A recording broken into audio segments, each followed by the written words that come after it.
Hey guys, welcome to the show. If you'd like to support this channel, there are PayPal and Patreon links in the info box below. Have a great show for you lined up as far as you know. Take a look at who we got on the panel. We got Neil and Jose, packed full. What's up, guys? Hey, doing great. Yo. Reason why I said this panel's packed full is Neil and Jose have recently gained some serious amounts of weight. Can you guys speak to that? Nah, the only weight I only gained weight when I go on the equator. Actually, I lost weight at the equator because the Earth's spinning. Yeah, that's the Etvos effect. You know what? I haven't heard that in like a day or two. Oh, the reason I brought it up is because it's been making its way around on our Discord lately. I actually had to crush it a couple times the other day. Really? Yep. Did they get it right? The Etvos effect, where they just make it up? Well, the claim was that objects moving in a direction on the equator would weigh less as opposed to the opposite direction on the equator. That's what the claim was. You sure? You sure it's not moving?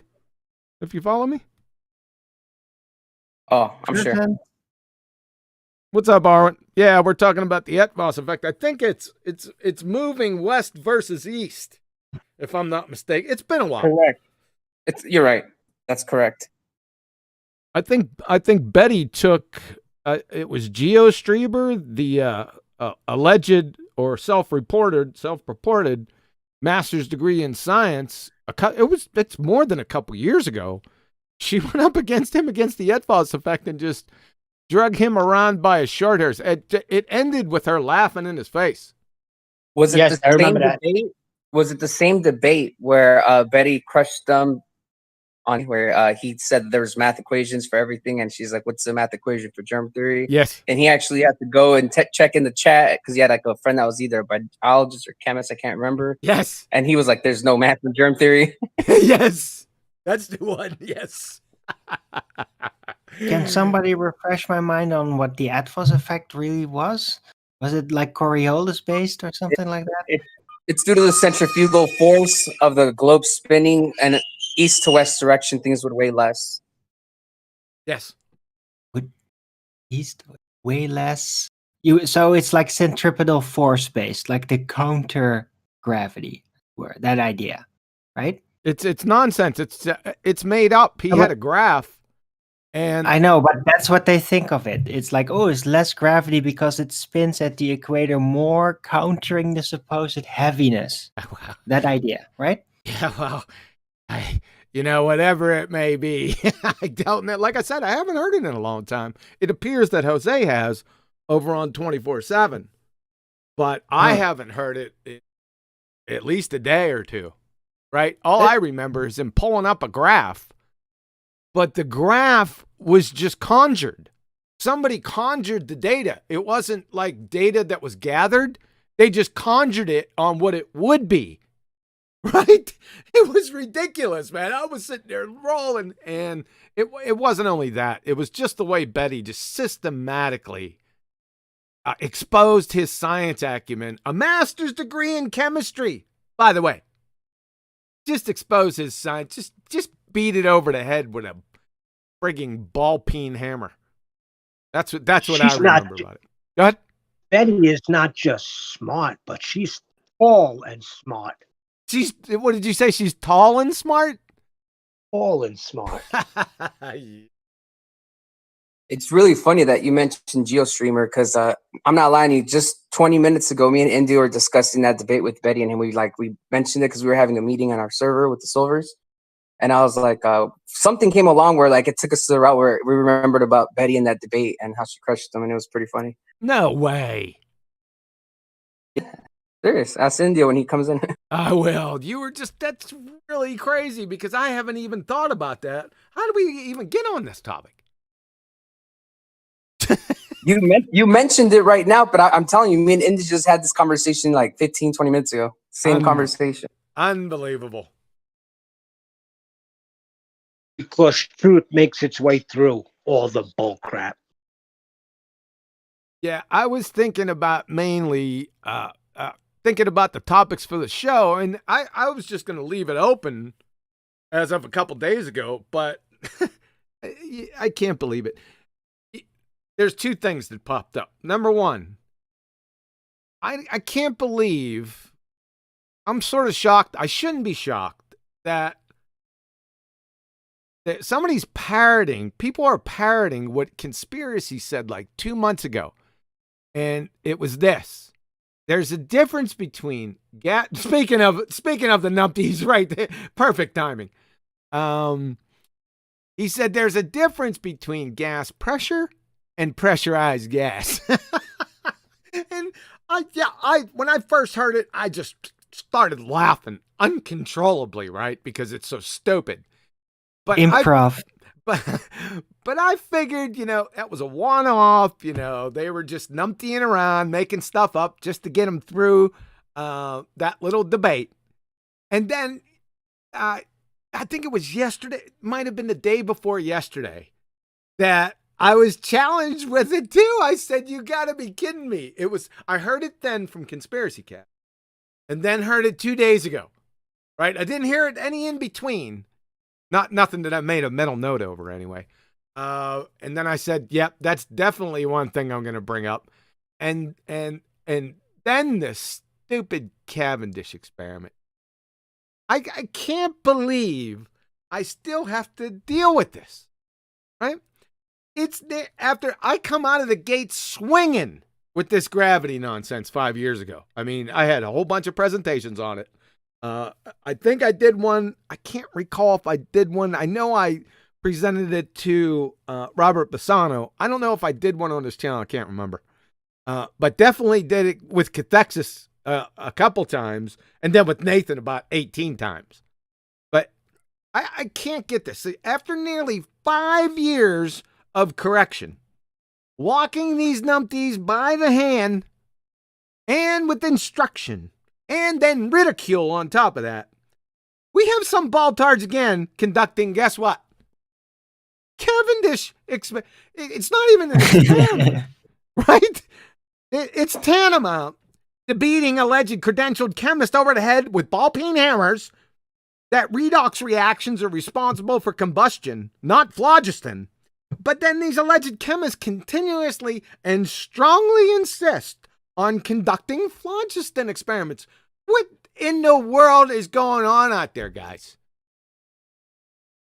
What's up? In their learning process, they've become stuck in a merry-go-round, personally, spiritually. So they go the same cycles over and over again, and they just enjoy too much to get off. So they keep on going in the merry-go-round. But yeah, as a side consequence, suddenly everything's turned around. Suddenly seems like the entire world is spinning around you after a while, after you get used to the new distribution of forces, and you just don't take as much notice of the centripetal forces, and it's like, wow, this world is spinning around me, right? But they don't want to stop, because when they stop and get off, they get all nauseated, right? So there's the ballers for you. Well, that they're on the Cavendish. Get on the Cavendish. What? Hey, what's up, Indio? I just caught you there, man. Thanks for coming. What's going on, man? I got him. Not much. How you doing? How's everybody? There you go. Jose was just telling. We'll get back to Cavendish. Jose was just telling me that no less than 45 minutes ago, an hour ago, whatever, in your meeting, you were talking about the Edfos effect that Betty was talking about. Yeah. Really? Yeah. Just a coincidence. I was thinking of random nonsense Cobras come up with, and that's the first thing that came to mind. Random. When they try to make the obscure arguments about something that nobody knows about as if it's proof of something. Yes. Yeah. So that's one of the sillier ones. Well, you have a wide some silly thing. You have a wide variety to choose from. Oh yeah, it's definitely a wide variety. Wait, now I'm going to give you a chance to think about this. We'll get back to the Edfos effect. What is, in your opinion? Hell, thanks for coming on the show, by the way. You haven't been here in a while. Appreciate for inviting me. Yeah. What would you say is the stupidest argument you ever heard? We'll go through the panel. So let's go with Indio. I'll give you a couple minutes because I know it might be hard. No, that one's easy. Is it? Yeah, that's easy. Huh? All the planets are round, therefore Earth is round. So that's the in stupidest your argument. opinion, that's the stupidest one. That's the dumbest one. Human beings tell things are the same by observing similar properties. And I look at Earth and I don't see anything similar to those lights in the sky. So I have no idea what they're talking about. I heard something randomly assigning, like, yeah, I see that, therefore this, without any other logical or rational connection between the two things is non sequitur. There's been some good comebacks to that little train wreck over the past maybe 2 months or so. I made a mental note of a couple of them, but it's stupid on its face, right? It makes no logical sense. But and maybe this was you that said if you're driving a Ferrari, is this you, the Ferrari guy? No, I think there's Jedi maybe. That's crypto. Or crypto, yes, crypto. No, it was crypto.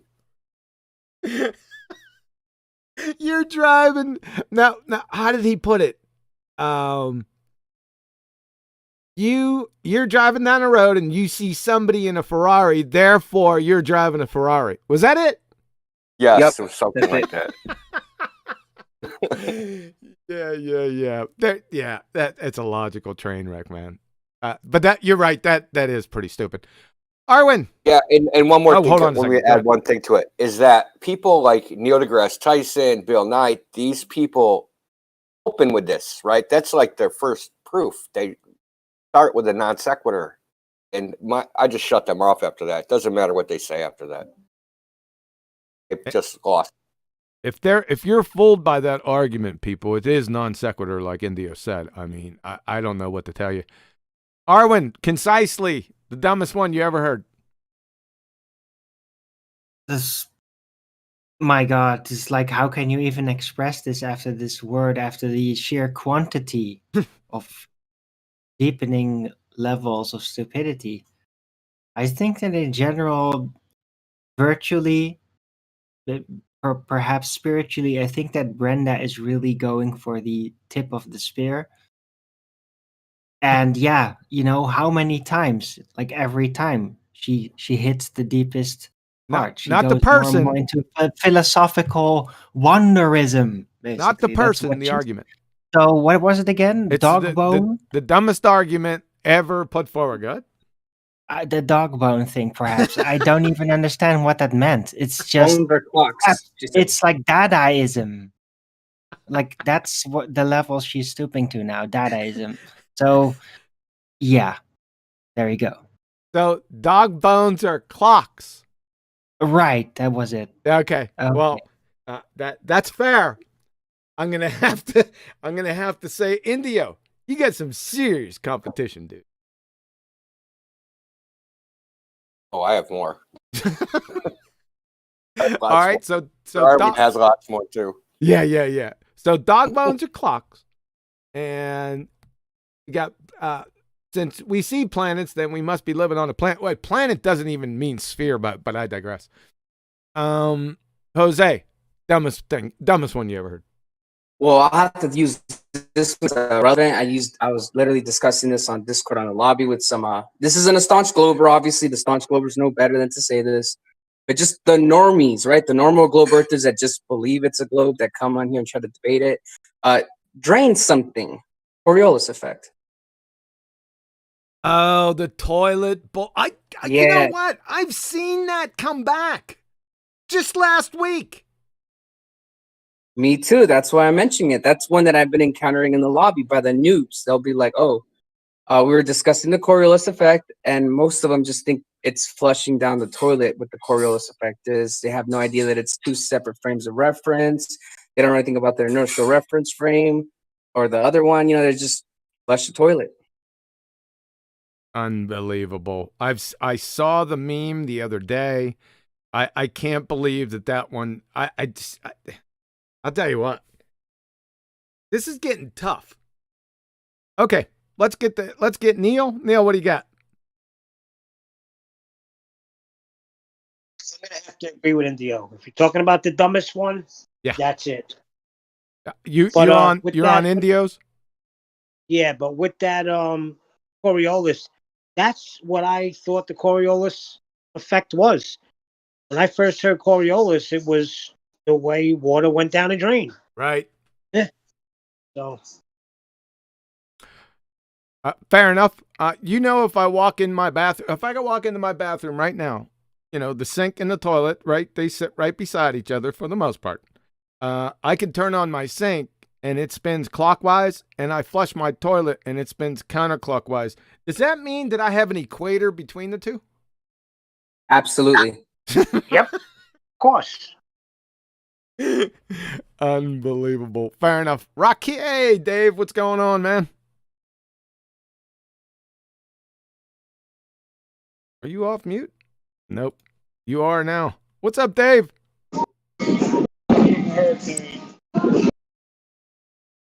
What's up, I think Dave? he says. I think he said something about what is light. Is that what he said? That's not the dumbest He's stuff. loud and moving. Go ahead, try it again, Dave. We're running from the hurricane. You're running from the hurricane. There ain't another hurricane down Louisiana. Bet me. Nuh-uh. Zeta. Zeta? Oh, my word. Where is it going to hit this time, Dave?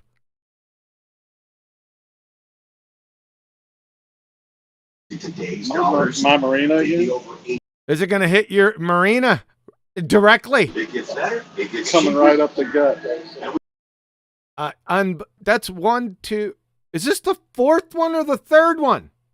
7 times that has been predicted to hit us. It hasn't, it's veered off a couple times. It's 7 hurricanes. Yeah, but I mean this year. Is it the third or the fourth one? No, 7. 7 times we've had to move our boat. 7 times you had to move your boat this year, but that's not. You didn't have 7 hurricanes this year, dude. Bet me.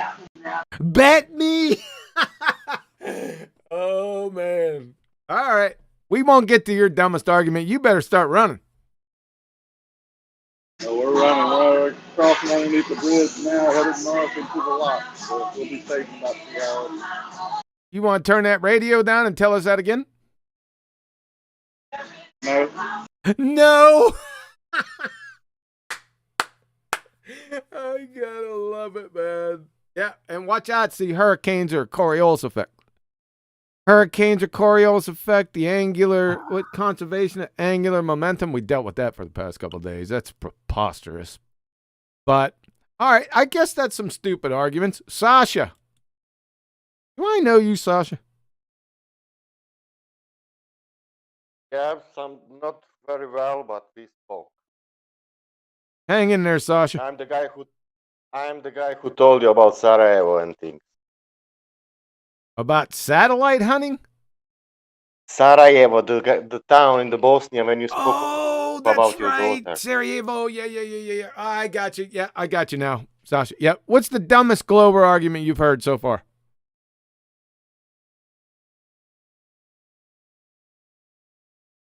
Do you have one? I'm not debating. I'm not debating so much. I'm inside. Yeah, I'm telling something sometimes. All right. Fair enough.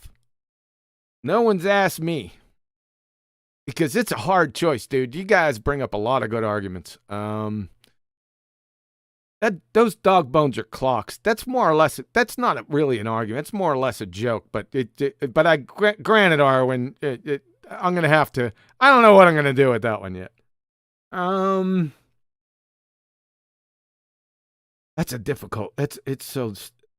I would have to say. Look, one could argue that is that really an argument? Does anybody out there take that serious? Because if not, then it would be classified as art, which it kind of feels like at this point what she's doing. So, yeah, maybe it's just too bad to be true, basically. And very diplomatic classifying it as art. Yeah.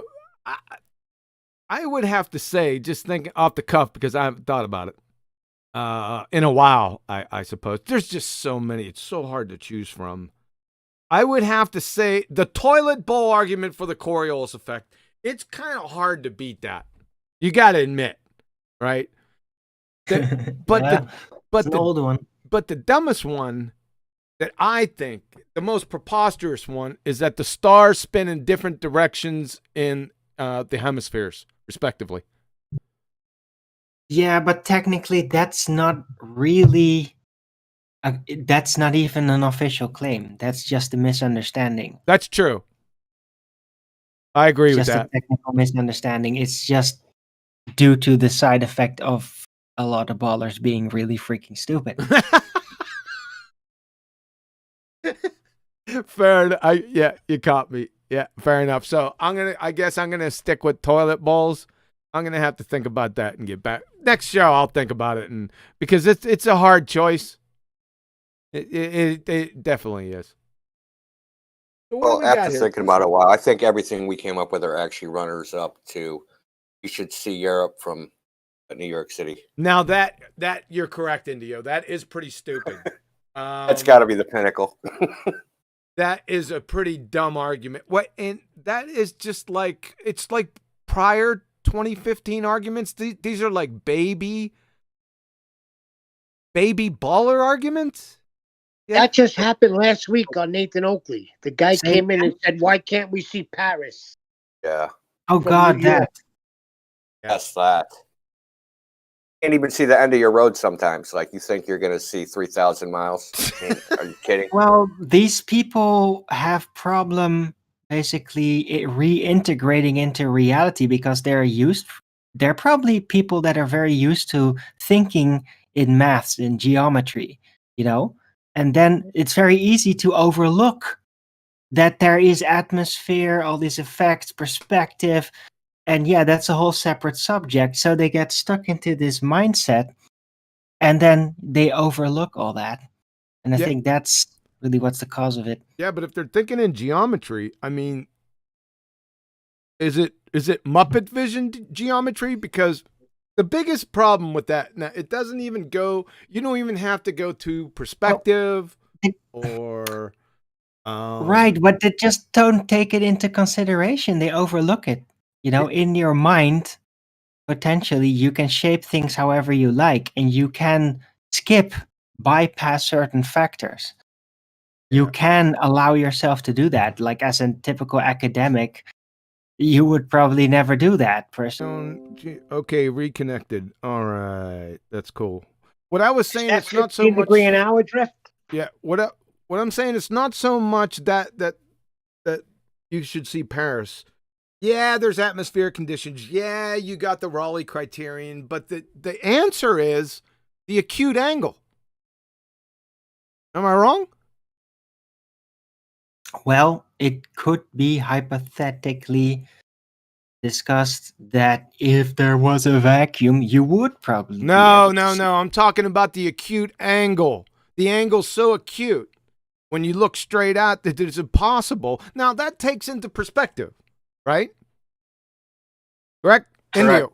Depending on the resolution of the lens and all I mean, there's so many problems with it. It assumes that there's nothing larger in the way, right? So no waves, right? So the surface is perfectly smooth. You're in a vacuum. You have, the appropriate amount of brightness. Forget the inverse square law. Let's just pretend that doesn't exist too. So, it's just a silly argument on every level. That's what I'm saying. The angle's so acute. Yeah, and the angle, yeah, exactly. You probably, that angle is small, like 0.00000001 degree or something. It's small. Yeah, it's based on perspective because that's how we see. Because everything, crunches up right there. That's so stupid. It's really stupid. And even if we gave them all those parameters, Right. what's to say the angular size of the object you're viewing at that distance would even be resolvable? That's what I'm saying. You're way ahead of the game with it. That's way back, in my opinion. Angular resolution doesn't even come into this discussion. It's killed way before that because of the acuteness of the angle. But I don't want to go down. I really don't want to go down that road.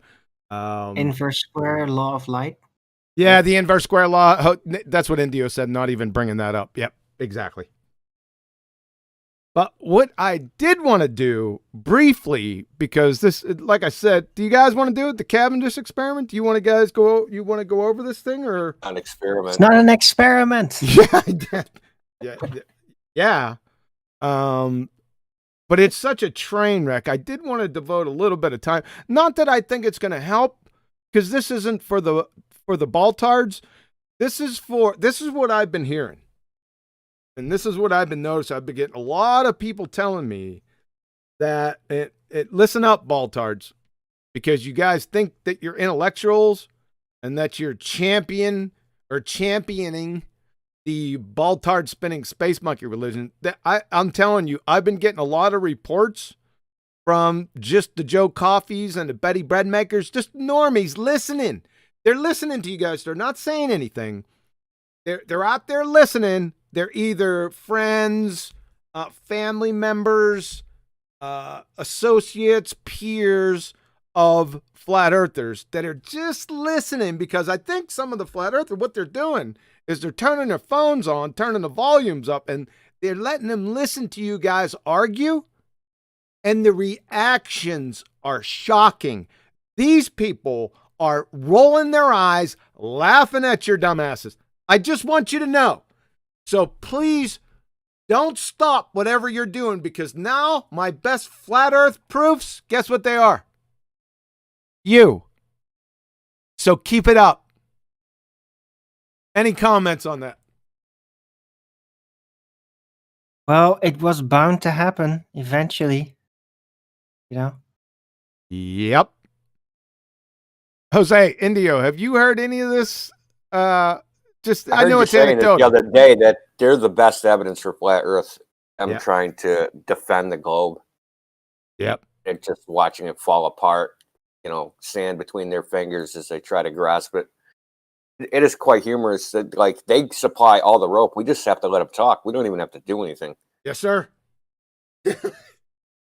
It's called the Joe Biden effect. Let them talk. They'll hang themselves. But just short. Let's Come on, man. Joe Biden effect. Joe Biden with 200% more dementia. All right, you know what? Let's roll with this. This would be a short presentation. I was just mucking around this morning and decided to go ahead and shoot for the Cavendish or Newtonian, and we'll differentiate those here for everyone. One moment, please. Looks like somebody was messing with my computer. What's up with that? All right, let's get you off of there and let's get this up.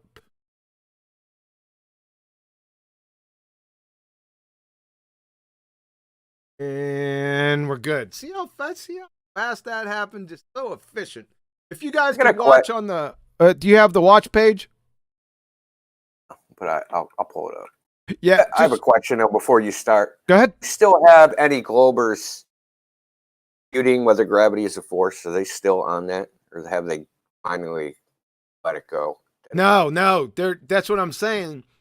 With the Cavendish experiment, even if they don't say Cavendish non-experiment, by the way, even if they don't say it, then they're implying a force anyway.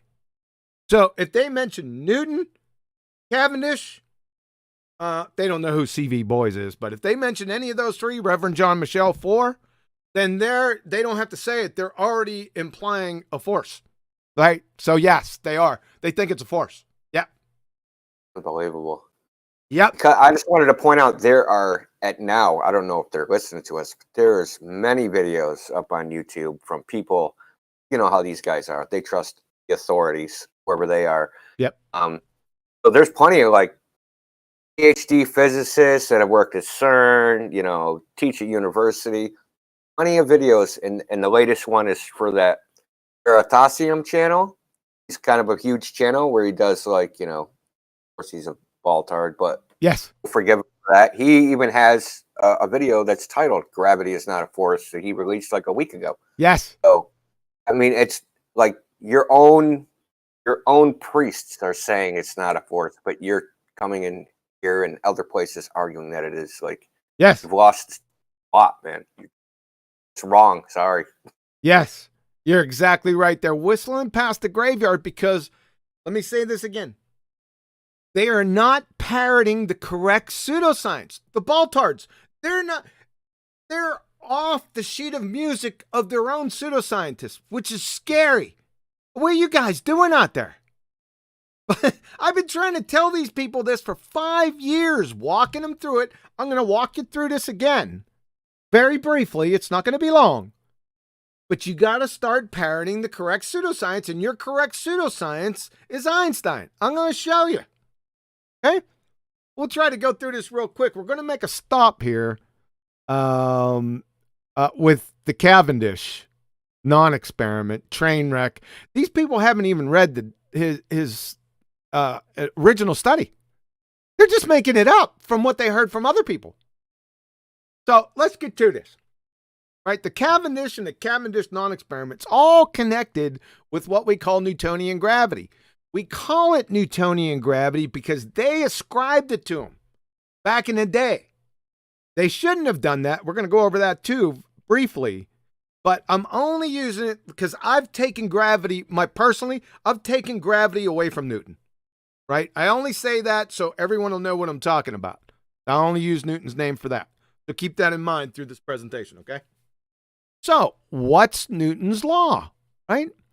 All the Baltards will invariably say, and everyone knows this, Fg equals big G, m1 times m2 divided by the radius squared, or distance squared, right? That's what they say it is. I can't tell you how many times that I've forced people over the past 8 months, because I saved this for the longest of times, and I brought it out at an opportune moment. So it was like 8 months ago that I brought it out. But everyone cites or posts this, right? That's not Newton's equation. This is. It didn't have big G in it. It's a proportional. Fg is proportional to m1 times m2 divided by the distance squared, right? This Fg, you see, the G right here wasn't added until C.V. Boyes added it. Right? 207 friggin' years after the Principia was published and 167 years after Newton's death. Right? That's when it was added. Let's go over it. It was published in the Principia July 5th, 1687. And like I said, it's in the Principia. Go look at it. You see big G in here? No. Number 2, Cavendish didn't conduct his alleged non-experiment, which should be known as the Reverend John Michell Cavendish experiment, until 1798. That's 111 years after the publication of the Principia and 71 years after Newton's death. Here's the dagger, like it needed one for the Cavendish experiment. It's not an experiment to begin with, but whistling by that. You see this Laurent Hodges citation right here? You see, Cavendish didn't calculate a numerical value for G or M, right? So I can't hit this citation or this link anymore. You know why? Because they pulled it. Iowa State University pulled this citation. Now, I anticipated that, right? Because I know how these Baltards work. So I got them covered. So what I did, when I first ran across this reference and citation, I screenshotted it immediately because I knew what was going to happen because I know how you guys are.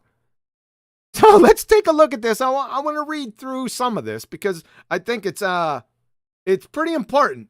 Keep your ears open. Listen to this, folks. This is the Michell. They even call it the Michell Cavendish experiment.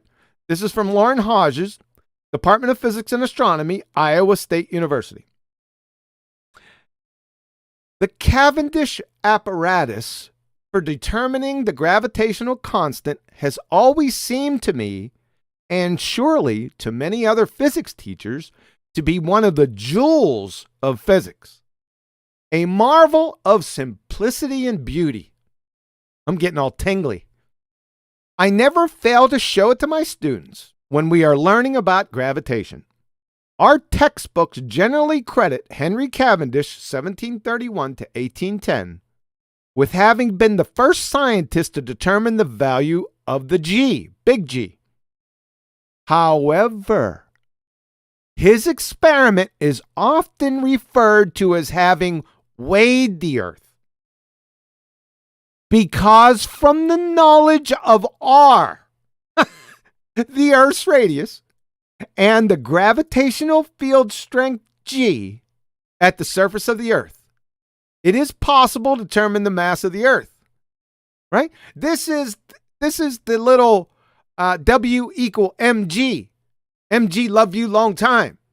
That's this little fiasco. That's what they're talking about here. But it's known from the radius of the Earth. They don't have the radius, so the whole thing collapses, right? But Right. listen to what it says. It is possible to determine the mass m of the Earth, right? So recently, I was preparing notes on the gravitational interaction for an introductory calculus level physics course at Iowa State University. I became curious as to how Cavendish expressed his results. Did he give a numerical value for G or for M? How accurate was his value? And in what units did he express his result?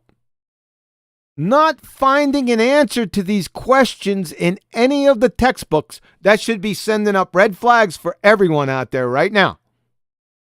Let me say this again. Not finding an answer to these questions in any of the textbooks that I checked, I decided to read Cavendish's original paper in the Philosophical Transactions for 1798, a copy of which resides in our library. Yeah, one resides in mine too. Let's skip down to what Professor Hodges found. So Cavendish's paper did not disappoint me in this respect. There were 3 major surprises awaiting me. Listen closely. First, Cavendish did not determine either big G or M mass. He determined the average density of the Earth. Let me say that again. First, Cavendish did not determine either G or M. He determined the average density of the Earth. What in the world is going on here? So all you have to do, and Professor Hodges is right, all you have to do is go to the original paper and read through it. You're not going to find, Professor Hodges is exactly correct. What on earth is going on here, people? It's kind of shocking, right? He determined the average density of Earth. People say he determined the weight of the Earth. Others say determined the density of the Earth. Other ones say that he determined big G and then M and density. This is a cluster gaggle of epic proportions, right? Number 4, the modern notation involving the constant G wasn't introduced until 1894. C.V. Boyes. So the bastardization of Newton's law with big G in it didn't make its appearance until 207 friggin' years after the Principia was published. So wait for it. It's not Newton's law. Moreover, Baltard described gravity to Newton. Like I said, even he said not to do it.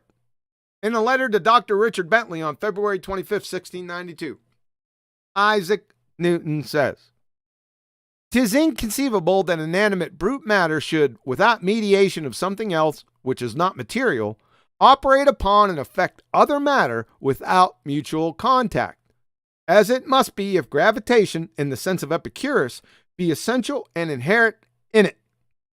And this is one reason why I desired you would not ascribe innate gravity to me. That gravity should be innate, inherent, and essential to matter, so that one body may act upon another at a distance through a vacuum without the mediation of anything else, by and through which their action and force may be conveyed from one to another, is to me so great an absurdity that I believe no man who has in philosophical matters a competent faculty of thinking can ever fall into." So what he's trying to tell you is your little Cavendish, your little universal law of gravitation that's not a natural law. He's telling you that if you take this even remotely seriously, that you should be institutionalized. Right from the horse's mouth. Turn out the lights, you mindless parroting, weaky parroting pretender clowns. You're toast. You have absolutely no friggin' clues to what you're talking about. This is readily apparent. And that's what you get for mindlessly parroting weaky or priest from your ball-tard spinning space monkey congregation. In fact, you're not even parroting the priest correctly. You're parroting each other. Some numpty made this stuff up, and you guys just keep on parroting it, and then you're conducting Cavendish, Reverend John Michell Cavendish non-experiments, thinking that it's a farce. Thinking you're going to find Big G. Shocking. It's unbelievable. Let's bypass this. This is where they'd say it's Michelle Cavendish experiment. We already knew that. It wasn't just it's a non-experiment anyway. You have no dependent variable or independent variable. You have no hypothesis. Newton didn't have a hypothesis, and he told you as much. Right from the Principia, Isaac Newton.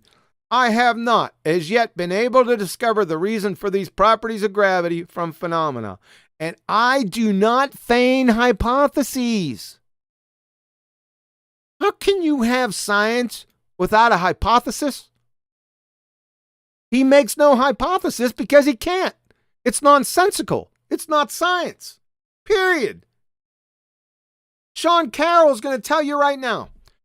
From Nature.com, California Institute of Technology physicist Sean Carroll, we all know who he is, he's one of your high priests. Arguing in The Edge, he even gets this right. Hypotheses aren't simply useful tools in some potentially outmoded vision of science. They are the whole point, right? If they're the whole point, Sean, Newton said he had no hypothesis or hypothesis for gravity, so how can it be friggin' scientific then? Por favor? Yeah, finally, let's just end this, right? This is real easy. You gotta start parroting the correct pseudoscience, guys. The baller scientific community, aka pseudoscientific non-community, doesn't follow Newtonian. And like I said, that's Reverend John Michell Cavendish CV Boys gravity. Let's go back to George Musser. Einstein created his general theory of relativity, which provides what? Our modern understanding of gravity. Let me say that again.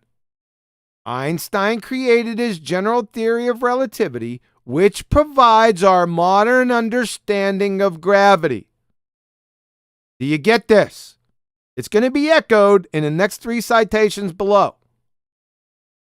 With the express purpose of expunging non-locality from physics, Isaac Newton's gravity acted at a distance as if by magic, and general relativity snapped the wand in two by showing that the curvature of space-time, and not an invisible force, gives rise to gravitational attraction.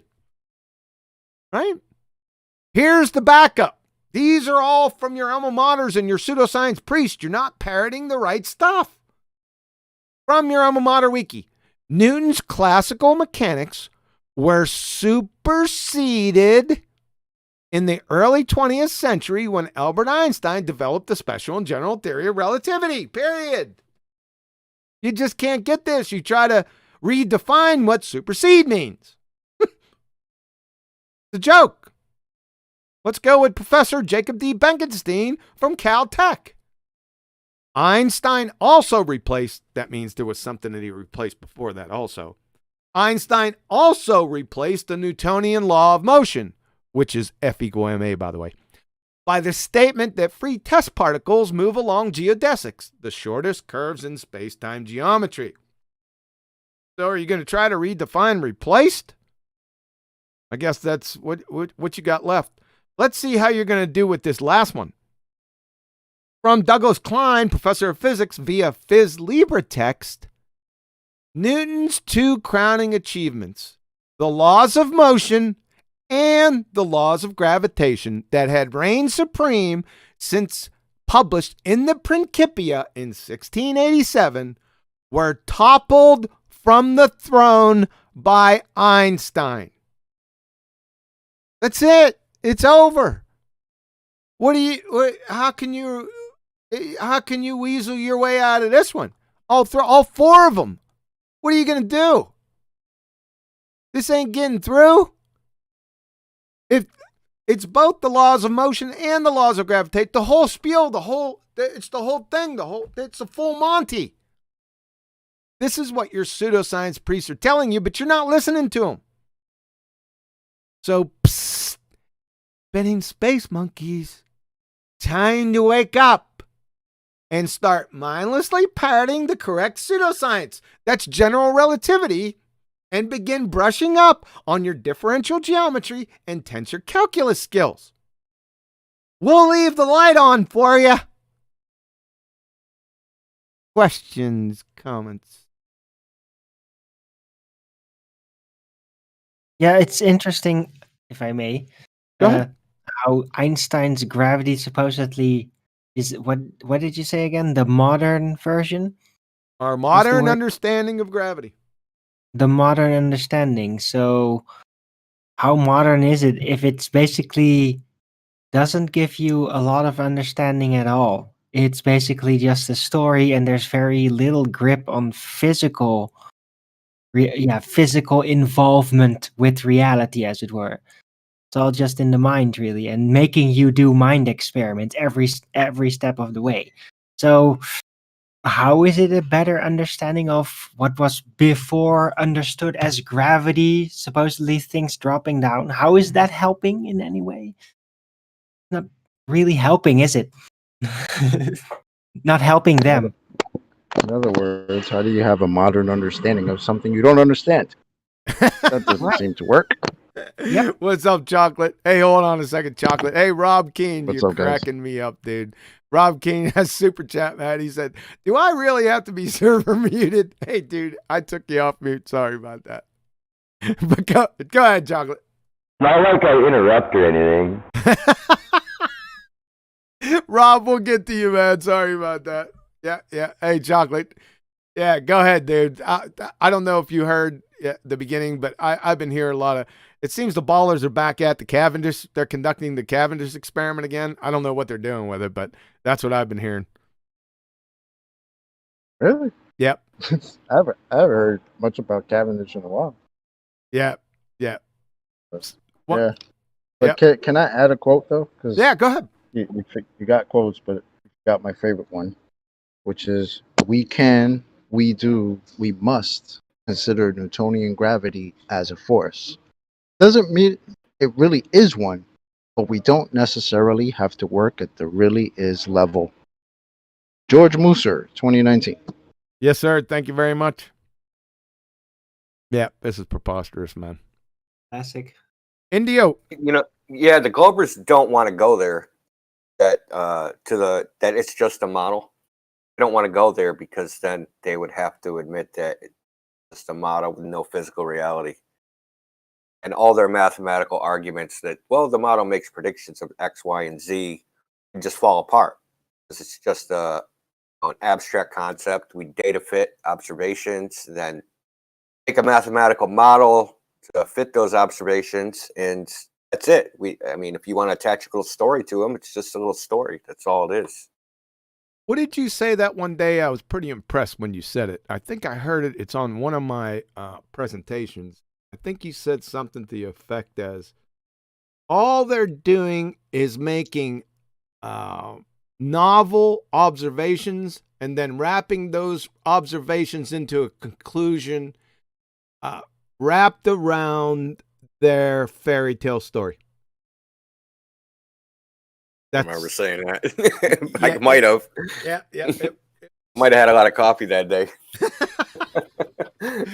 But I heard that and I said, you know what? He's exactly right. What they're doing, they're taking their results and taking their philosophy and superimposing just the effect or the results into their fairy tale story. That's how they do it. It's mind-numbing. Yeah. I mean, you could do it with anything. Right? You can pick any arbitrary thing and just fit it within that. I mean, it's not, mathematics is a powerful tool, and you have a lot of flexibility. So you can make an underlying assumption, like we're going to make all these observations, and we want to fit it to a diamond. And so, how do we make that work? And well, we'll use this math and these methods, and look, it works. And now we can make predictions. So we live on a diamond. You can do it with anything. Yeah, but it's only it's a category error, because what they're saying, mathematics can at the very best, can only describe an effect. Whenever you the baltards out there mindlessly parrot either general relativity or the Reverend John Michell Cavendish CV Boys, i.e., like I said, Newtonian, you're immediately invoking a cause, not the effect. You're immediately invoking a cause. However, your mathematics will never explain the cause. It can only describe an effect. You're just applying a cause to it because of what other people told you. And you're saying, well, if this works, then what I just made up as the cause is true. It doesn't work like that. That's begging the question of fallacy on the steroids, baby. So you're off the reservation is what I'm trying to say. So mathematics can never be the cause. No, mathematics. No, I'm not saying mathematics is the cause, and they're not saying that. Hopefully, I hope they're not saying that. That's really outrageous. What I'm saying is mathematics can never show you what the cause is. It can only describe. Causes are explanations, hows and whys. Mathematics this is very important, at the very best, can only describe an effect. That's it.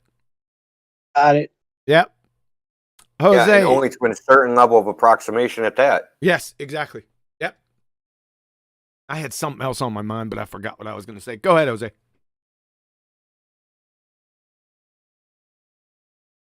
You're green, Jose, but nothing's coming through. Buddy, drop out and come back in.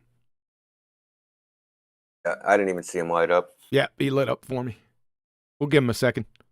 We'll sing a song. Go ahead, Indio. You lead off. No, you're lucky he's back. Yeah, you don't want me singing. What's that? Better? Yes, we got you. Go ahead. Okay. Well, since we're talking about the Cavendish, I think they always go back to it because it's not an experiment, but it's the closest thing they've ever gone to an experiment. And I think it's kind of your fault, Quantum. You've been hammering at them that there's no scientific experiments for gravity. So the best they can do is revert back to this not almost experiment, which they think is an experiment. If they don't have Cavendish, what do they got? They're going to talk to you about like starlight bending. They're going to talk to you about atomic clocks on airplanes. I mean, that's why they revert back to that, I think. It's the closest thing they got, even though it's not that you're there, So you're saying it's my fault? Yeah, definitely. Damn, I never thought of it like that. Oh, I know what I was going to say. What did you guys think of the Laurent Hodges article stating what the Cavendish actually is? And more importantly, what did you think of them removing it from the internet?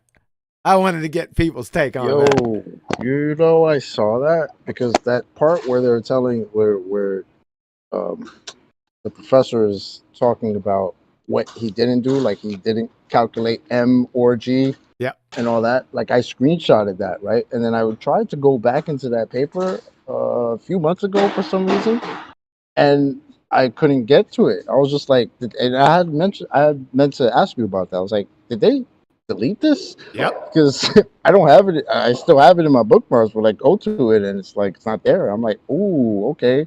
But I can completely see why they did it because clearly the guys saying, well, Cavendish didn't measure any M or G.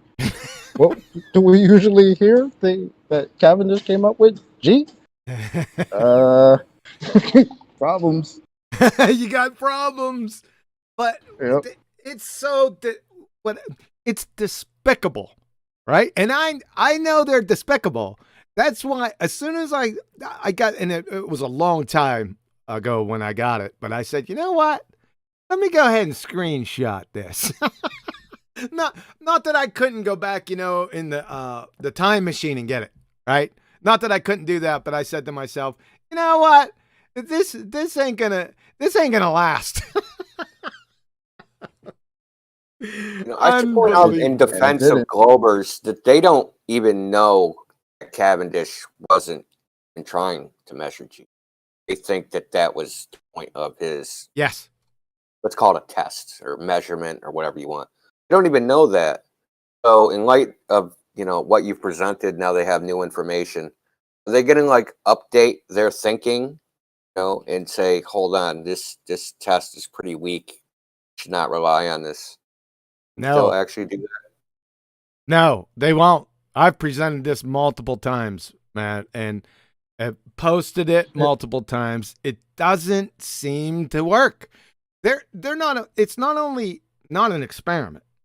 He didn't find what they were thinking he found. Number 2. This goes on to about 12 things that they're in a category error. That this is the wrong pseudoscience. The Newton. This falls under Newton. Sorry about that, Isaac. But they ascribed it to you, and everyone knows it, more or less, Newtonian mechanics. So I got to state it. They're in a category. Their own pseudoscientists don't even follow the laws of gravitation. They know better. They all follow, like George Musser said, like their alma mater wiki said, like Professor Bekenstein told you from Caltech, like Professor Klein told them from Phys Libre text. It's toppled from the throne. It's replaced. It's superseded by Einstein. Everything from Newtonian mechanics is superseded by Einstein. Period. End of story. So I don't know. It's mind-numbing. This screams to me fanatical religious zealotry. Yeah, that's what I was trying to point out. That the fact that even though it's been pointed out to them, they just have to ignore it going on with their, Yes. disbeliefs. Yes. What do you expect, though? Because you start out in school first learning through Newtonian mechanics, and later you get to hear, yeah, Einstein, it's better. You have to be really smart. And then, a lot of people are like, what? What is this? It's so counterintuitive, and I don't get it anymore. And what do you think would happen, So it is kind of designed to do that. And then people rebel against their programmers, which they trust on with everything else, right? Yeah. It's like, what? No, Newtonian mechanics still work. But hold up, do they rebel in the schools? Do they start flipping tables over and stuff? And No. start No, punching they the just teachers? move on. No, in schools it's like, Also- I don't care anymore, and they move on to another subject. And the next subject, you got it right, Yeah. Arwen. You're exactly right. It's time to move on to the next subject. Let's whistle by this until the test, where you just have to memorize and regurgitate the answer. If you could do that, you're good, right? But that's it. They move on to the next subject. They put it away. They Yep. put it in the back pocket until they run into a flat earther who reminds them of the same thing, and then they flip out. Then they flip the get it. table. Yes, in ways, Yep. yes. Yes, sir. I'd like to point out that the reason they're so opposed to embracing the new modern idea of gravity, Einsteinian gravity, is because they can't apply it to Cavendish, right? Because it leads to absurd conclusions. Yes. You have to believe the balls are attracting each other because space-time is contracting between them. And that and since the definition of mass is different, you have to believe that the resistance to acceleration causes attracts resistance to acceleration. It's totally moronical, right? Yes. Like the more something resists being accelerated, the more it is attracted to something else. That's idiotic. That's it resisting doesn't even make acceleration. sense in English. Yes. Resistance causes its motion. I mean, that's silly. Yes, you got it. You're all over it, Indio. That's why I said it goes to number 14, then number 15, then number 16, down the line. It's preposterous, ludicrousness, absurdity. We can go on for days Right. with this, dude. Well, don't If I forget, may point out something, look, when they use these kinds of mechanics, it's also kind of like a switcheroo trick because they are anchoring. They're basically trying to explain gravity. Well, gravity is through Einstein is in another medium where things kind of work slightly different. So they can easily switch it around and basically go like that. Understand? Yep. That's a Let's point out. completely different geometry. You're right. Yeah, there's Right. number 16. But they could switch without telling you, and in their minds, they would be right. It would be very confusing and it would derail the situation. In their minds, they're right. Yeah, but if they say it to anyone that has a modicum of any science acumen whatsoever, they're compromised. Right, but not a lot of people are sharp enough to really get that right away. You're right. You're right, Arwen. I totally agree with that. That's how they get away with it. Yep. And then there's another elephant in the room that about the planetary orbits, right? So they can approximately be predicted with Newton's theory with a force, right? Problem, if you can't switch, you can incorporate it to general relativity because there's a lag time between the gravitational influences felt, say, between the distance of Jupiter to Earth or the sun to Jupiter, right? Because gravity has a speed, has the velocity of light, so you have this time lag. You can't get stable orbits if everything is time delayed some other body, right? So it's interacting between 9 different bodies. Each body has a gravitational force that's time lagged by some period because of the distance. And then it moves somewhere, and then that other body feels the force back of that motion at some other time lag period. The reason Newton's theory works is because it's instantaneous action at a distance. Instant. Yes. Right. Now, could you please represent that in a Einstein model? No, he You can't. couldn't. You can't. Yeah, That's I the know. point. Nothing can go faster than the speed of light. Come on now. Yeah, he can't do it. That's what he was getting to, Arwen. He was because he said force, right? And you can't do it. It's a tangled We're talking web. about a 9-body nonlinear equation that's time delayed by different amounts. Like, forget it, man. It's A not happening. Have Body they solved for the nonlinear- 3-body problem yet? Hold on a second. A 9-body nonlinear equation. Yeah, Sounds exactly. real complicated. Think? Oh boy. Yeah. I wonder what the AI would think of it. See, that's number 17. If I let this go and I left Indio go, we'd be on number 25, 26, and we'd still be laughing. But we can't do that, Indio, because I got to end the show at some point. Send a show with the physicist that sawed the Cavendish experiment in half because he couldn't get it to work. Yeah. Cavendish, what? There's a you ever heard of the 60 Symbols channel on Yeah, YouTube? I already seen it, but you said experiment. Yeah, he sawed it in half. It's just hilarious that you guys are like, this is supposed to work. My physics book said it works. Yes, I seen that too. Grab the saw. Does it ever work? Oh, but what? Has anybody got that stupid thing to work, or is it just a story? The Reverend John Michell apparatus. Yeah, but it's More like, like when it a doesn't- ritual. When it More doesn't like a work, ritual. when it doesn't work, it's just human error. Haven't you guys heard? Yeah. We did it wrong. All right, Neil, go ahead. Your thoughts on this fiasco? that's what it is, a fiasco. Yep. Paul? I was just going to jump on the back of Indio, not just the fact of resistance causes acceleration. Resistance to acceleration causes acceleration. The amount of something can cause acceleration. I'll forget about that one. The amount. Oh, yeah, the amount. You got to combine them. Yeah. That's ridiculous. All right, Rob, you're off moot, man. What's happening, dude? I'll bet you he's not there right now. Rob, you're ace, man. I don't care what anyone says. I love it when I see you in there. Appreciate it, man. I'm here, but I'm just a little busy right now. Thank All you. right, sir. Yeah. Sasha, your thoughts on this fiasco, if you have any. I wrote only in chat. We have 3 groups. First is Newtonian, second is Einsteinian, and third one, most dangerous, is Newtonsteinian. It's the what? Einsteinian? Newton-Einsteinian. Oh, they combined them. The Newton-Einsteinian. That's a good one. Yeah, that's the new one. That's the best one.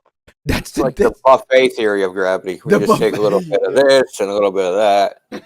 Mix there, put a little bit there, a little bit of salt, and it's growing. The Adam Meekin, sir. Thanks, Sasha. The Adam Meekin, sir. How you doing?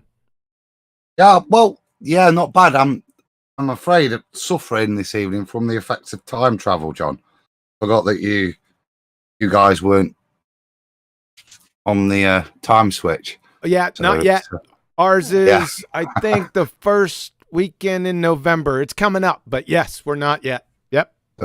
Apologies, I didn't realise you were starting at 6 o'clock our time today. No worries. A couple of bits I've enjoyed listening, to be honest. A couple of bits. India, wicked, respect, love. The most understanding I've got as to why the ballers are so shit with Einstein's equations in the 9-body or 3-body, whatever. Thanks for that. It helped me no end as you explained that very well. And I just want to echo what Chocolate said with his quote from Musa. Really, for me, that's exactly it. Even at the highest level of this field, fundamentally they accept that they're not dealing at the really is level. Adam, what did you think about the Laurent Hodges? But I think we've gone over this a couple times. That as well. I caught a little bit of that. I just saw the start, missed a bit, and I kind of got in. But I did hear that he said it's been subject to book burning. Yes, sir. which is not surprising when you've got an honest critical appraisal of the thing, and it points out many fundamental errors in it, and that it doesn't actually demonstrate what you use it to demonstrate.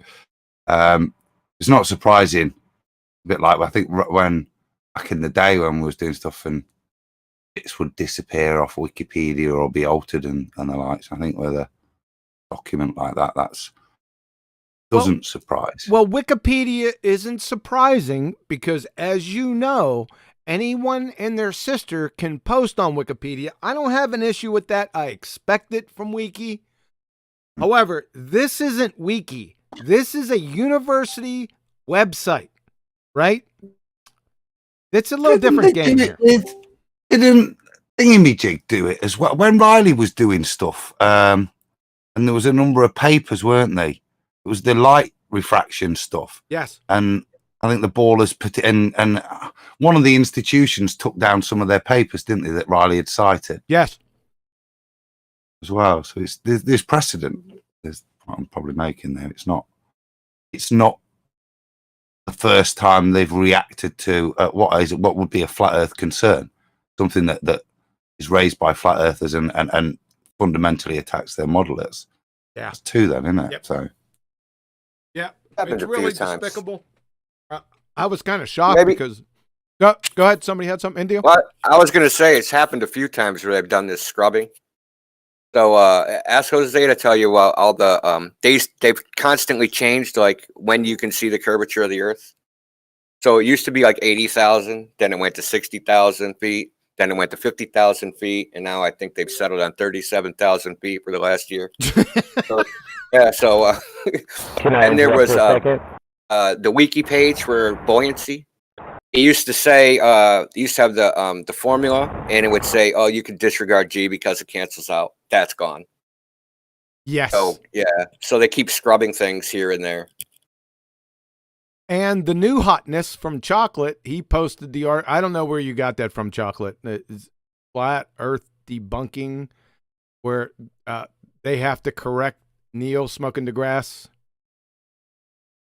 Oh yeah, that's that Flat Earth WS site. Go ahead. Sorry about that. Go ahead, Chocolate. Components of their model. So how are we supposed to take that? Like that's insanity. It's a carnival show out there, guys. It is. Hopefully everyone in the chat. I'm checking the chat because I'm getting a lot of disconnects from OBS. But it seems from the chat that no one's complaining. Is everything coming through for you guys out there? Okay. Thanks, Samson. Appreciate that. It must be just phantoms because I'm getting a lot of warnings and stuff. Okay, we can continue if it's good to go. You got disconnected, Plunder? How about now? Is everything good now? Give me a couple thumbs up out there. There's a little lag in the stream. Yeah, there's something going on. I can't complain, but I will.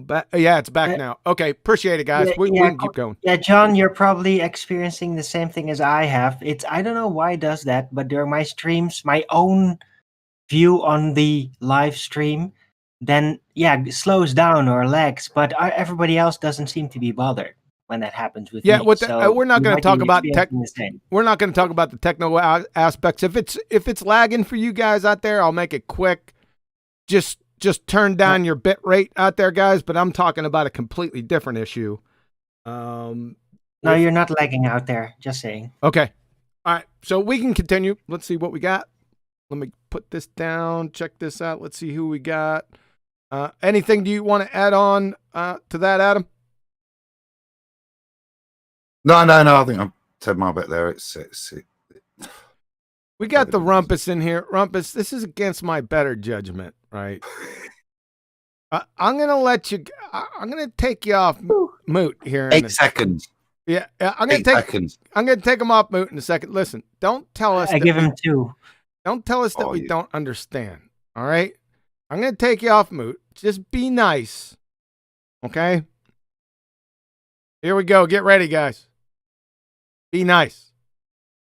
Go ahead. Well, you've just demonstrated, as usual, you've no understanding of the subject. All right. Thank you. I called it. I got in 3 seconds there. Up to. You were nearest. Yeah. He does it deliberately because he doesn't have an argument. I don't know if you caught on to that. Yeah, we've caught on to that many years ago, about 5 years ago. Tony V. This is against my better judgment, but I'm going to let you speak. All right? Now, be nice. You're off mute.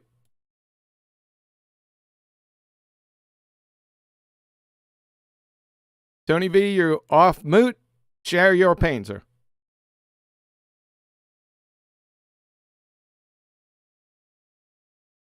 Share your pain, buddy. No sound from him. No, he's not even jumping. All right, sir. I gave you a chance. I might come back to you here in a few minutes. If we got a few minutes, let me check it. 1:15. Maybe you should try to log out and log in again. Yeah, try that, Tony V. Log out, log back in.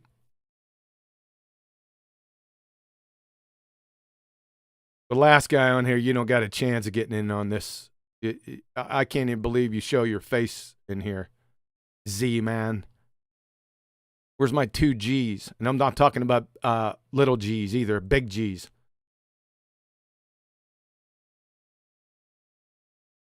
See, Brian's like, hey, Brian, I didn't catch you up there. Sorry about that, sir. Let me take you off mute. There you go. Sir, any take on this?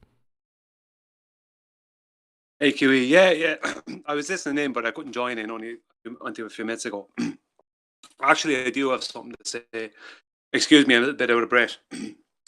Just a while back, maybe 5-6 weeks ago, I had it out with a baller online. I can't remember who it was, but just some rank and file baller about this subject. And I tried to tell him what Big G was, and he didn't want to hear it. He told me Big G is from Henry Cavendish. I said, no, And so I brought him the long way around. I said to him, so you're saying Big G is Henry Cavendish, and Little G is Charles Vernon Boys? He went, yeah. So what? I said, so what's the calculated rate of Big G? And he said, 9.8 meters per second squared. I said, no, that's Little G. And he didn't know where to go. And I said to him, and I said to him, here, I said, I'll give you a hint. I said, the equation E equals MC squared makes reference to it. And he was totally lost after that. And I told him then the actual rate is 671 million miles an hour. Is the speed of light, which is what it's according to Albert Einstein's theory of general relativity. the gravity moves at that same exact rate. But that exact thing, they don't have a clue what big G is. They all think it's Henry Cavendish. And in fairness, if you look online, you can go through page after page of websites, and they'll all say Henry Cavendish. Yes. All of them will say it. That's and correct. The fact that your man took that citation that you read out and took that down just goes to show how desperate they are, QE. Thanks for letting me talk. Yeah, you're right. Just- Go ahead, Adam. Well, I was just going to say, that is India there still? Does that prove the point you were making? Does it, India? With what Brian said there separately, that Oh, I missed what gravity you said. moves at that Say that again? speed. Go on, Brian. I'm not repeating it. I'll get it wrong. No, I heard what he said. I didn't hear what you said. I was saying, does that then back up what you were saying in terms of your explanation as to the impossibility of the multiple body equations? It's that time it's taking for the gravity to translate across those vast distances. And that's proven by what Brian's saying. Yeah. I mean, they, in quotes, they already know this. They already know there's a problem. 'Cause I found out about it before I was even a flat earther. One of my little hobbies was, I guess you'd say, looking for evidence that the speed of light is not constant. Right? And that was one of the things I found. That because they call it retarded time. So gravitational influence would be retarded in time, so it wouldn't be instantaneous, right? So say Jupiter's motion, there'd always be some time lag between the time. So you got to think from their theory, there's the sun, there's Jupiter, and there's the Earth, and Jupiter and the sun are the greatest gravitational influences, right? So, but they're not hitting that influence is not hitting the Earth at equal time, and the sun and Jupiter aren't hitting each other at equal time. So you have this three-way connection, right? Of everything is getting out of whack as far as the force goes because the distances are changing, right? But it's not where it actually is; it's where it was at some other time in the past. You see what I'm saying? But right. Yeah, so the if Earth it's sees the Jupiter here, the sun sees the Jupiter at some other place, right? And then Jupiter sees the sun some other place and sees the Earth at some different place. Yeah. So you can never get a stable orbit mathematically where you could use general relativity in the first place. Yes. Yeah. So let me get this right then. So let me put some arbitrary numbers in. 9 seconds from the sun to the Earth. 10 seconds from the Earth to Jupiter. Yeah. And 19 seconds to Jupiter. So the positions of the gravitational interactions are 19 seconds displaced between Earth between Sun and Jupiter. You got 10 seconds for the gravitational pull on the Earth, even though where you see Jupiter is, the gravitational pull is actually 10 seconds where it was 10 seconds ago. That's relevant to it, and vice versa. Yeah. It gets confusing because where you see it is because the speed of light where you travel. see it's the same place, yeah. So where you see it isn't where it actually is. It's actually somewhere else. Yeah. That's why I paused on that. Did you hear that? Yeah. Nothing is where it really is in their models. Nothing is. Yeah. It's actually all somewhere else. Wouldn't there have been one other aspect of it is the time dilation issue? Like time moves faster or slower around a gravitational field than it would. Yeah, I didn't want to throw that monkey wrench in there either. That's a whole nother thing in the gears. All right, Shadow. Go ahead, Indio. You want to finish up? The speed of light isn't uniform, across it's relative to body, I guess. Well, I know why it's not uniform. I can barely think about it. I don't know why I don't know how they could calculate it. So, good luck. I know where they calculated it from and why it's not uniform. If QE doesn't mind me saying it. Pretty quick, keeping concise, man. Yeah, an averaged rate of us supposedly moving around the sun, and the first rate was calculated off of our distance from the sun in their belief, and it changed in accordance with the distance we supposedly are from the sun. because we move around the sun at a different rate all the time in there due to watching the sun move around us at different rates throughout the year. That's where it comes from. All right. Shadow. Thanks, Brian. Shadow, you're off mute. If you got anything to add to this topic, you can go ahead.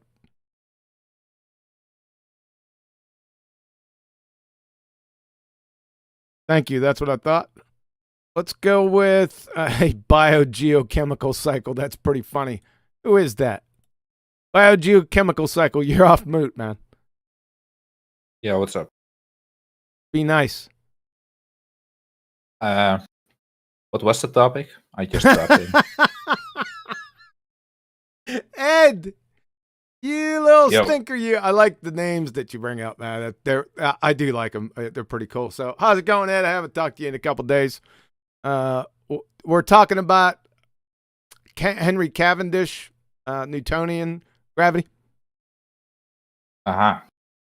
And there's some of your friends out there that are currently embarking again, the never-ending embarking down the road of the Cavendish experiment. What's wrong with it? Well, for starters, there's the supposed gravity, and then there's the myth of the mass attracting mass, which is not official by any standard. That's the problem. And the confusion. How are those between the different? two. Oh my God. John, you take it. Don't you just start with it's not an experiment? That's what I start with. I could kill it right there. But I like to kill it. That's old. I want to get to the new hotness. See what they're trying what they're trying to do, Ed, is try to figure out what big G is from the Cavendish experiment. When Henry Cavendish didn't, that's not what he found. Okay. That's one of the big problems. There have a lot of your buddies are having problems figuring out.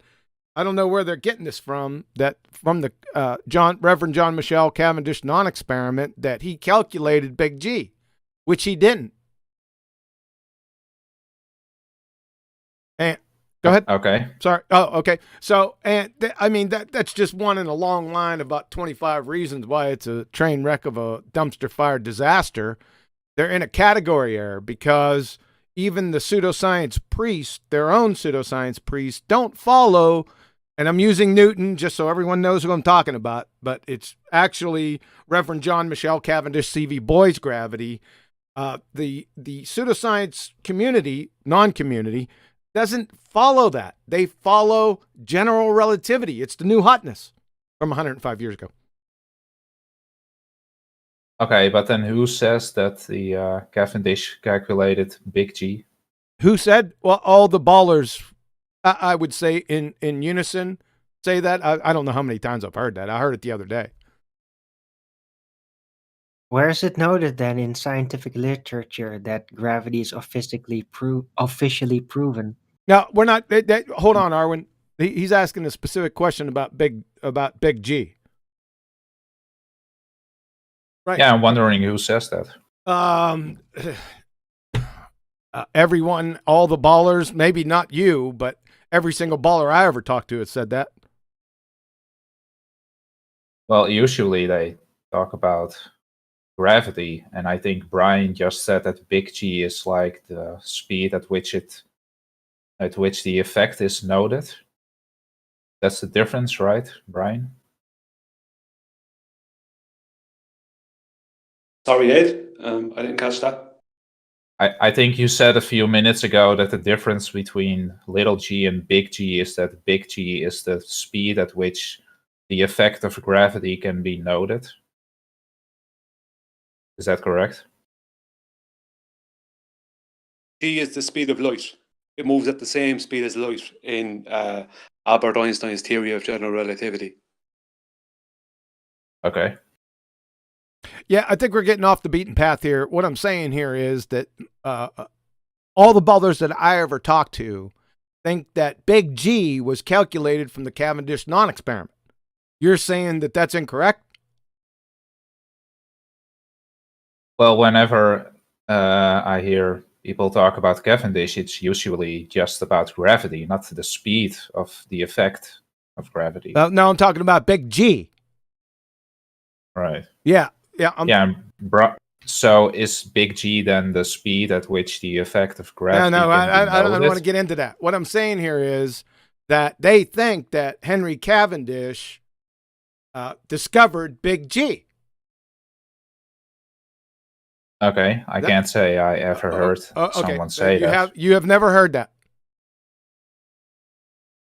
Okay. Personally, all I've heard is Cavendish has to do with gravity, not the speed of the effect. Yeah. Okay. Now, second of all, we ain't going to get into the non-experiment because it isn't an experiment, not a scientific experiment. It falls under Newtonian. And like I said, again, I'm using Newtonian so everyone will recognize, but actually it's Reverend John Michell Cavendish, CV boys, under the umbrella of Newtonian mechanics. When the pseudoscience priests, your own, they don't even follow that. They follow the new hotness from 105 years ago, the general theory of relativity. That's a problem. John, why? Why? Why is it a problem? Well, because they're two different forms of gravity. That's why. Adam, you had something to say? Go ahead.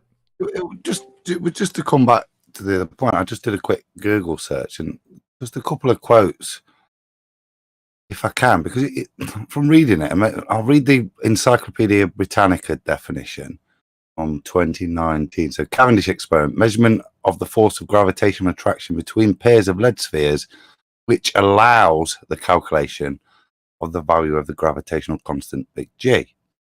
So that's that. Then when I went to Google, and there's to Wiki, and their first bit, whether Cavendish determined G, and this is my point. When you hear this, it's clear he didn't, and it's added in later on. That's not to say that the understanding that's presented in Britannica and the understanding that we hear from Ballers is that he did determine it. I'll just quickly read this, just only 2 sentences. The formulation of Newtonian gravity in terms of the gravitational constant did not become standard until long after Cavendish's time. Indeed, one of the first references to G is in 1873, 75 years after Cavendish's work. Cavendish expressed his result in terms of the density of the Earth.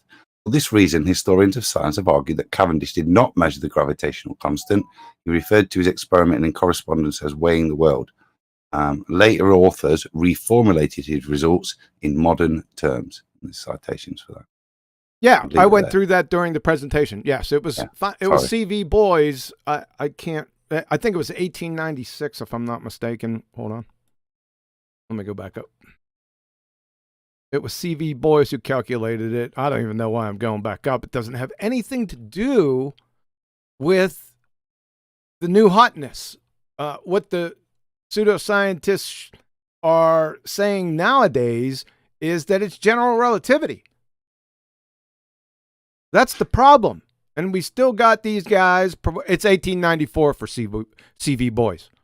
Right for you. Yeah, that's 207 years after the Principia was published. That's kind of right in the face. Remember, Newton said, don't ascribe this stuff to me, man. And that's what they did. They ascribed it to him. But what I'm saying here is, Ed, is we're trying to get the sphere earthers, swerfers, to parrot the correct pseudoscience. That's our mission here. Follow? Okay. No, not really. You said people claim that Cavendish calculated the speed of gravity or something, but who said that? I didn't say calculated speed. I don't know what you're talking about. I think the point there, Ed, I think he's probably trying. That's to make what Big G is. If we had a system that was clearly incorrect, where we find these things in terms of unicorn farts, it wouldn't be reasonable, by the standards we're held to whilst we're talking in the new modern hotness, that when modern hotness gets a bit too hot and complicated, we go back to expressing things in terms of unicorn farts. Yes. It wouldn't. So what's incorrect about it exactly? What's incorrect about it? It's been superseded, replaced, and toppled from the throne by Einstein. What's correct about it, Ed?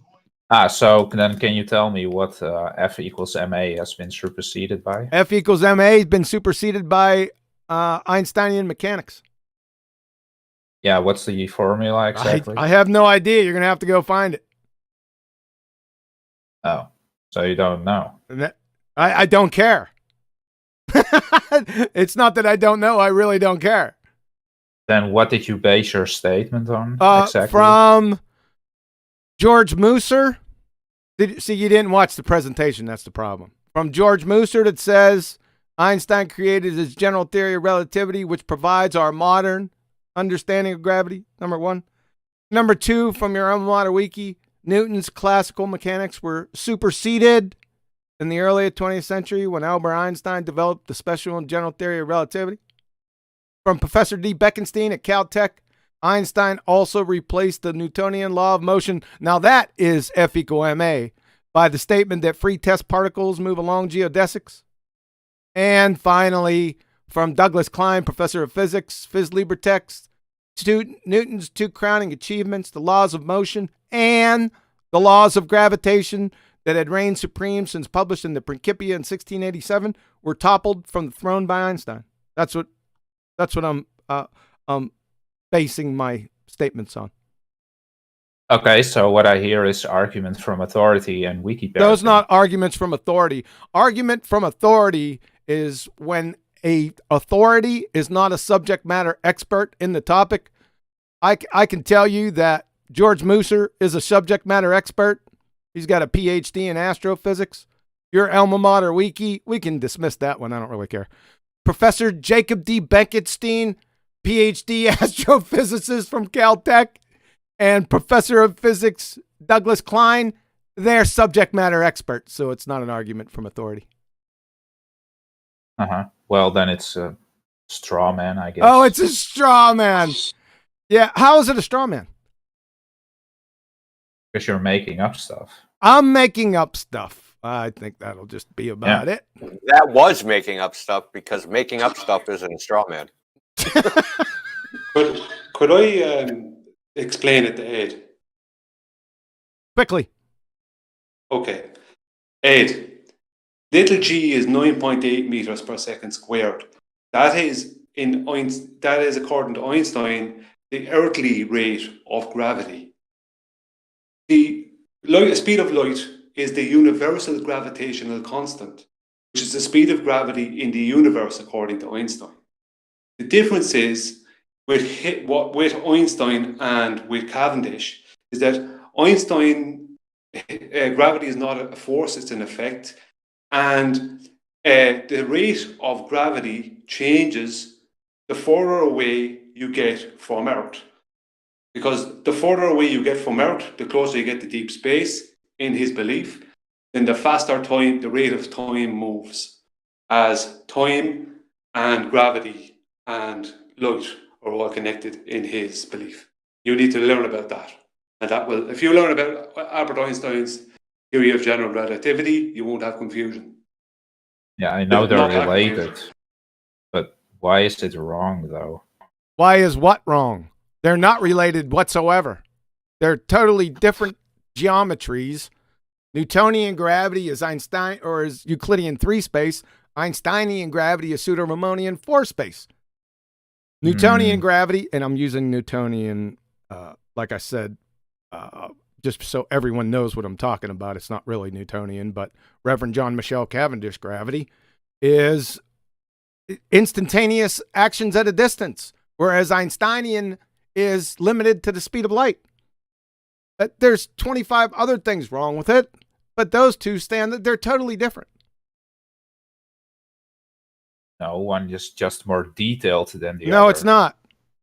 I just told you why. They're in different geometries. They got totally different concepts behind them. The causes are different.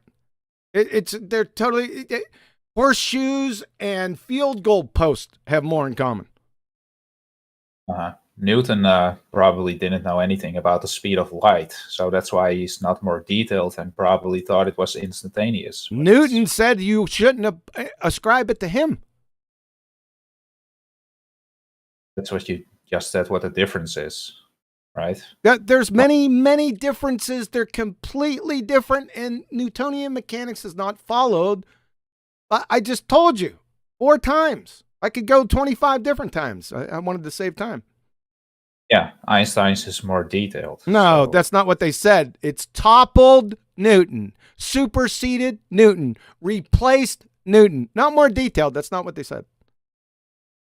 Superseded means yes. It's just an improved version of no, it. It's not. Supersede means replaced. It's the top of the heap. What does toppled from the throne mean? An interesting line for clickbait, perhaps. What does replaced mean? Not the same as superseded. Yeah. You're done. If legislation supersedes other legislation, it makes the previous legislation obsolete. It's no longer the function. Because it's improved upon. Superseded. Yeah, but the previous one's obsolete. We're not playing your pedantic games here. You're finished. Now you gotta get what superseded means. You gotta get with the new hotness. That means you have to start brushing up on your differential geometry and tensor calculus. So you got a lot of work to do because we're going to be holding your feet to the fire from this point forward. Oh, okay. Well, then can you tell me what? No, you're going to tell MA us. Has been superseded by. You're going to tell us. Oh, so I need to brush up on my math, but you don't. Math. Know. That's yeah. rich. See. Yeah. I don't. Yeah, you just told me you don't know. I told you I don't know what. What F equals MA has been superseded by? Oh, F equal MA is pummeled by quantum mechanics, but we didn't get that far. No, but you never gave that formula. I don't need to provide replacement to pummel your fairy tale. Right. Yeah. But I need to brush up on my math. Yes, you do. Is F equal MA? Is that gravity or something? Yeah, is F equal MA gravity? You tell me, Professor. No. No. Tell you, no, it's not. You're not even in the category yet. That's what it's not hot enough. Ed. Okay, it's been real fun, Ed, but I can't go on and on about pedantic nonsense, all night. Mass, energy, right? I was on my coffee. Force, mass, energy. That's what it stands for, right? Hold on, Arwen. Go ahead, Indio. I was going to say I was choked on my coffee when you told him to explain it to Ed quickly. I was like, no, that's never going to happen. No. All right, Arwen, your final thoughts on this? We're going to wrap up. Well, if I remember correctly, F equals MA, whatever that is, it stands for force and mass and energy. And that's basically what that's the representation for, if I'm correct. And I don't know if it's some legitimate statement, but that's what that is, if I'm correct. Not looking anything up here. No, F equals MA. No, it's been pummeled. First of all, it was superseded by Einstein and then pummeled into the incoherent oblivion by quantum mechanics. F equals MA, force equals mass times acceleration. And then what they do is they try to infiltrate that with their little gravity and weight by saying W equal mg. Mg love you long time by replacing the friggin' variables in there. It's nonsense. Right, it was acceleration. Yeah, vowel rotation error. Yeah. All right, sir. You could plug your channel if you'd like. Okay. Yeah, that's ARWIGN. I have a Flat Earth early bird show every day, 2 p.m. Amsterdam time. Very early in the United States and in the afternoon for Europe. Right. So, yeah, I talk about a lot of things, different things. I run right before the Flat Earth debate starts during the weekdays, but I have an extra long show during the weekends. And I join typically the Flat Earth debates and BALLBUSTERS, and I love that shit.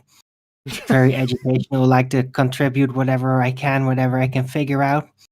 And yeah, I interact during my show with my chat a lot, so I always welcome participation. Hope to see you there. Appreciate it. Thanks, Arwen. Brian, final thoughts?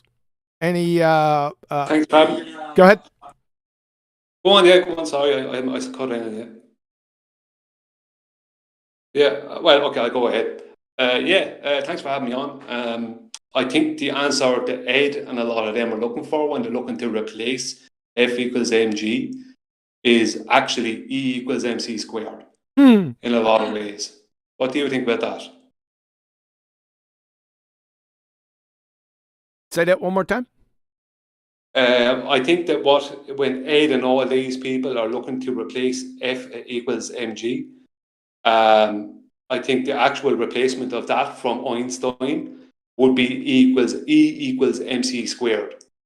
You're asking me what they tell. I don't know what I can't do that. I can't tell you what they're thinking. Okay. And remember, it's F equal ma. It's not even, we're not even talking about gravity. We should get off the F equal ma got a special case for my nail spike Louisville Slugger. Thanks. Yeah. Any channel? Do you want to promote your channel? Oh, if anyone wants to subscribe, great. It's just Brian's Logic. Not spectacular. Thank you. Appreciate it, Brian. Chocolate, the new hotness, man.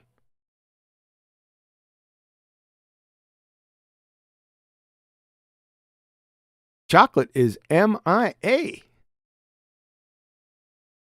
I'll promote chocolate. Go ahead, promote chocolate. If you want to hear chocolate saying, come to the 24/7 Flat Earth Discord. Probably be there in 15 minutes. I love chocolate. Chocolate's great, man. Final Probably thoughts. where he is now. Final thoughts, Indio. Final thoughts. I don't know, man. Like, I have no final thoughts. Like, how they can just like keep adhering to these ideas, which are easy to demonstrate are wrong. Yeah, great. You can make some predictions. But what? I mean, get back into reality and out of your mind in these concepts. Predictions. Well, not necessarily scientific predictions, but they are predictions nonetheless. I predict that they will not let go of the Cavendish quote unquote experiment, and they will continue on as if you said nothing today. Yep. Yes, sir. And I'm banking on that. Thank you very much. That is a scientific prediction. That is. Yeah, I have lots of data to support that. Yeah. Yes, we do. Hey, thanks for coming, man. I appreciate that. Yeah. Thanks for having me again. Thanks. Yeah.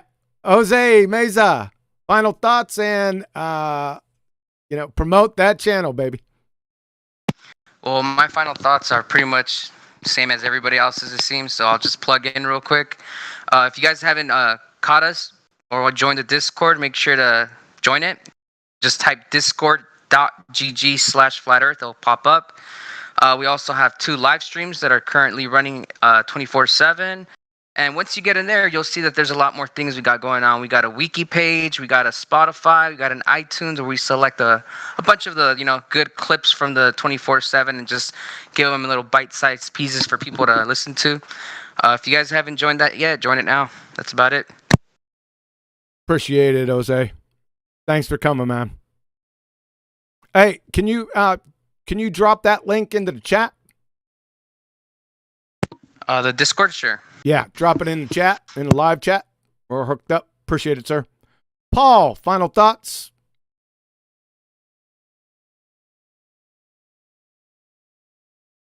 Paul may be on the road. I was trying to get to the mute button. I wish I could have been on here to get more interaction, but it was a good show as far as I could hear. Appreciate it, Paul. Rob Keen. Rob, you still busy, man? You want me to bypass you on this one?